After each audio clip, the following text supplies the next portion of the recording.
Hello दोस्तों, आज हम उत्तराखंड जूनियर इंजीनियर और असिस्टेंट इंजीनियर सिविल के जो आपके प्रीवियस ईयर में एग्ज़ाम हुए हैं वो डिस्कस करेंगे। तो प्लीज़ आप लोग वीडियो को पूरा देखिएगा और ये क्वेश्चंस आपके आने वाले एग्ज़ाम के लिए भी इम्पोर्टेंट हैं। पहला क्वेश्चन है आपका बिल्डिंग मटेरियल से। The ingredient of brick earth enabling the brick to retain their shape is. पूछा है ईंटों की मिट्टी का वह इंग्रेडिएंट जो ईंटों को उनकी आकृति यानी शेप बनाए रखने में सक्षम बनाता है, उसे क्या कहते हैं। ऑप्शंस आपको दिए गए हैं। एल्यूमिना कहते हैं, सिलिका कहते हैं, आयरन कहते हैं या फिर मैग्नीशिया कहते हैं। तो इसे कहते हैं सिलिका। ऑप्शन बी आपका सही रहेगा। इस पैराग्राफ में आपको बताया गया है कि सिलिका, एल्यूमिना और आयरन से जो भी आपके क्वेश्चन निकल सकते हैं अब वो हम करेंगे। सिलिका में डेफिनेशन आपको दे रखी है, ये ईंट की मिट्टी का मुख्य घटक है। बालू जो है ईंट की स्ट्रेंथ इंक्रीज करता है, इसके कोनों व किनारों को मजबूती प्रदान करता है।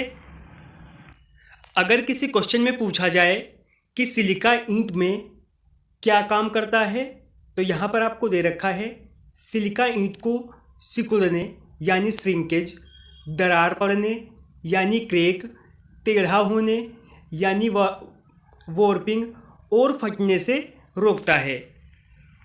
एल्यूमिना के बारे में भी बताया गया है। एल्यूमिना में बंधक पदार्थ के गुण होते हैं, यानी इसमें बाइंडिंग प्रॉपर्टी होती है। चिकनी मिट्टी यानी क्ले सुघट्य होने के कारण बालू के पार्टिकल को जोड़े रखती है और ईंट को डिज़ायरेबल शेप देती है। ईंट मृदा में क्ले व सिल्ट दोनों मिलाकर 50% से कम नहीं होने चाहिए। ये क्वेश्चन आपका काफ़ी बार रिपीट हो चुका है अलग अलग एग्ज़ाम्स में। अब बात आती है आयरन ऑक्साइड की। ये ईंट को अपना विशेष रंग लाल प्रदान करता है। आयरन की मात्रा अगर ईंट में 5% से ज़्यादा हो जाती है तो ईंटों का रंग काला या नीला पड़ जाता है। आपने देखा होगा जो खरंजे की ईंट होती है उसमें ये ज़्यादा इफेक्ट रहता है। आखिरी पॉइंट आपका था मैग्नीशिया का। ये गालक का कार्य करता है, यानी जितने भी इंग्रेडिएंट होते हैं उन सबको गला देता है। अगला क्वेश्चन है टिम्बर से और ये भी काफ़ी एग्ज़ाम में पूछा जाता है। एज पर IS code the weight of timber is specified. पूछा है IS कोड के अनुसार टिम्बर का भार निम्नलिखित पर निर्धारित किया जाता है। ये किया जाता है 12% मॉइस्चर कंटेंट पर। ऑप्शन सी आपका सही रहेगा।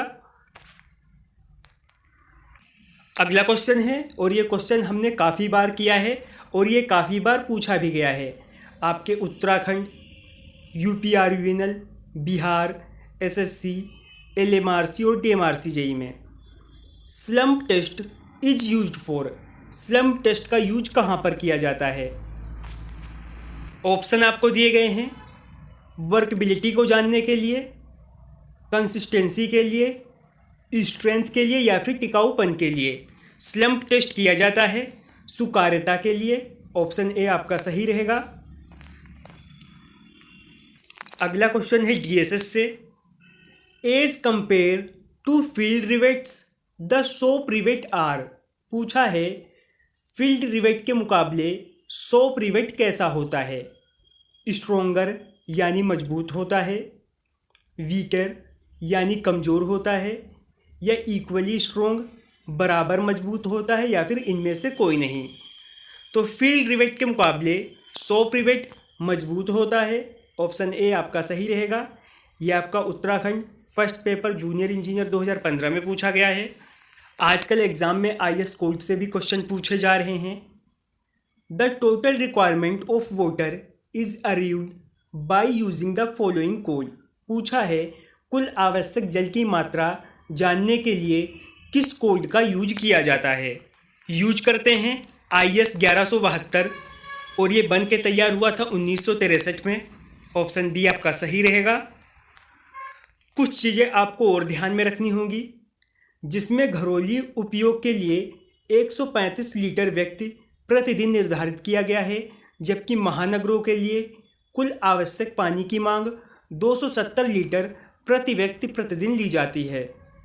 नगर के लिए पानी की मांग कुल भाग में घरेलू उपयोग, औद्योगिक तथा व्यावसायिक उपयोग, सार्वजनिक उपयोग, अग्निशमन व क्षति चोरी इत्यादि के लिए भी आवश्यक पानी को इसमें शामिल किया जाता है।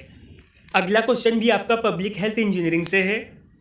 The coliform organism in 100 ml of drinking water should not be more than. 100 ml पीने के पानी में कोलिफॉर्म बैक्टीरिया निम्नलिखित में से किससे ज़्यादा नहीं होने चाहिए। 100 ml में 1000 होने चाहिए, 450 होने चाहिए, 250 या फिर सिर्फ 1। तो ऑप्शन डी आपका सही रहेगा। पीने के पानी में 100 ml में जो है 1 कोलिफॉर्म बैक्टीरिया होना चाहिए। यहाँ पर आपको एक टेबल दे रखी है और इससे संबंधित ढेर सारे प्रश्न आपके एग्जाम में पूछे जाते हैं। आपके क्वेश्चन में पूछा गया था 1 से अधिक नहीं होना चाहिए। पानी का रंग यानी कलर, प्लेटिनम कोबाल्ट स्केल पर 100 से 20 ppm से अधिक नहीं होना चाहिए। गंधलापन यानी टर्बिलिटी, इसका यूज करते हैं। सिलिका स्केल पर 10 ppm से अधिक ना हो। तापक्रम यानी टेम्परेचर 4 डिग्री सेल्सियस से लेकर 10 डिग्री सेल्सियस तक होना चाहिए। संपूर्ण ठोस पदार्थ यानी टोटल जो भी आपके सॉलिड मटेरियल होंगे, ये 500 मिलीग्राम लीटर से लेकर 1500 मिलीग्राम लीटर तक होने चाहिए। पानी का पीएच मान 6.5 से लेकर 8.5 तक परमिसिबल है। पानी की कठोरता यानी वाटर की हार्डनेस 100 मिलीग्राम लीटर तक के एक्सेप्टेबल है। क्लोराइड की मात्रा 200 मिलीग्राम लीटर तक, सल्फेट्स की मात्रा 200 मिलीग्राम लीटर तक, सीसे की मात्रा 0.1 मिलीग्राम लीटर तक, कॉपर की मात्रा 0.05 ppm तक, लोहा और मैग्नीज की मात्रा 0.15 मिलीग्राम लीटर तक और मैग्नीशियम की मात्रा 150 मिलीग्राम लीटर तक एक्सेप्टेबल है। तो प्लीज़ आप लोग जो ये टेबल है इसे याद कर लीजिए। आर्सेनिक की मात्रा 0.05 मिलीग्राम लीटर तक, सेलेनियम की मात्रा 0.01 मिलीग्राम लीटर तक और जिंक की मात्रा 5 मिलीग्राम लीटर तक होनी चाहिए। अगला क्वेश्चन है आपका हाईवे इंजीनियरिंग से। The ruling design speed for national highways in mountainous drainage. पूछा है पहाड़ी क्षेत्रों में नेशनल हाईवे के लिए डिज़ाइन गति क्या होती है।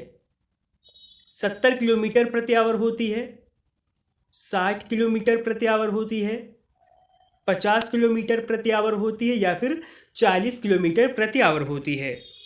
तो आपके पहाड़ी एरिया में नेशनल हाईवे की रूलिंग डिज़ाइन स्पीड होती है 50 किलोमीटर प्रति आवर। ऑप्शन सी आपका सही रहेगा। इसके साथ आपको कुछ पॉइंट और दे रखे हैं। जबकि मुख्य जिला सड़कों की चाल 40 किलोमीटर प्रति आवर व अन्य जिला सड़कों की चाल 30 किलोमीटर प्रति आवर और जो आपकी विलेज रोड होती हैं उनके लिए 25 किलोमीटर प्रति आवर होती है। अगला क्वेश्चन है लग एंगल्स। यहाँ पर आपको ऑप्शंस दे रखे हैं। Are used to reduce the length of connection, यानी कनेक्शन की लंबाई को कम करने के लिए इस्तेमाल किया जाता है, या फिर इसमें असमान एंगल्स होते हैं, या शियर लेग्स को बढ़ाते हैं, या फिर दिए गए सभी ऑप्शंस करेक्ट हैं। ऑप्शन ए आपका सही रहेगा। कनेक्शन की लंबाई को कम करने के लिए इस्तेमाल किया जाता है। विरूपण की संभावना में आउटस्टैंडिंग लेग से लग एंगल रिवेट द्वारा गसेट प्लेट से जोड़ा जाता है। लग एंगल रिवेट जोड़ से कम भार को वितरित करता है। अगला क्वेश्चन है इरिगेशन इंजीनियरिंग से। Seepage losses in canal are more when it is. पूछा है एक नहर में रिसाव हानियाँ अधिक होती हैं। ऑप्शंस आपको दिए गए हैं, कम्प्लीटली इन कटिंग, या फिर पूरी तरीके से भराव में होती हैं, या लाइंड होती हैं, या फिर भराव और आंशिक कटाव में होती हैं। ऑप्शन बी आपका सही रहेगा। सीपेज लॉसेस सबसे ज़्यादा कैनाल में तब होता है जब कंप्लीटली इन फिलिंग में होती हैं।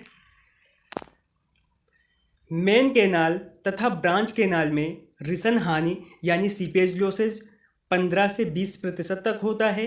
वितरिका यानी डिस्ट्रीब्यूशन और ब्रांच कैनाल में 6 से लेकर 8% लिया जाता है, जबकि गूलों में रिसन हानि 18 से लेकर 21% तक होती है। लास्ट क्वेश्चन है, under limit state method the value of partial safety factor for steel is.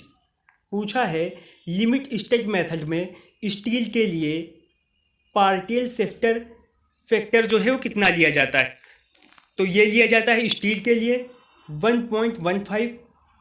यहीं पर अगर आपसे कंक्रीट के लिए पूछा जाता तो आपका ऑप्शन डी सही होता। तो आज हमने Uttarakhand junior engineer assistant engineer के प्रीवियस ईयर पेपर का पार्ट कंप्लीट कर लिया है। अगर आपको वीडियो पसंद आई हो तो लाइक करें, शेयर करें, चैनल पर हैं तो सब्सक्राइब करें।